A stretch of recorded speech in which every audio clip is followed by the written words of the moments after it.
নিজেই বহন করে। তো এতে ফাইজার খুব কষ্ট হয়ে যায়, কারণ মেয়ে মানুষ আর কত ইনকাম করা যায়। তো ফাইজা সেলাই কাজ করে, কারণ পড়াশোনা করে নাই যে ভালো এক জায়গায় চাকরি করবে, একটু ভালো বেতন পাবে, হয়তো সে বেতন পেয়ে ভালো একটা পোশাক পরতে পারতো, ভালো খাবার খেতে পারতো।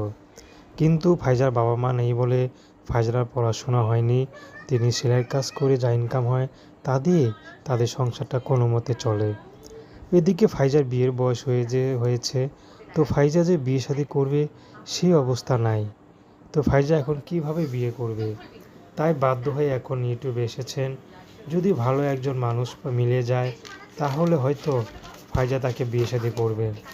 তো হতভাগা ফাইজা এটাও বলেছেন, যদি এরকম হয় যে কোনো ভাইয়ের স্ত্রী ছিল কিন্তু সেটা তাকে ছেড়ে চলে গিয়েছে, বা সেই ছেলে প্রবাসে থাকে, তার স্ত্রী তাকে ফাঁকি দিয়ে চলে গেছে, এরকম যদি কোনো পুরুষ পায়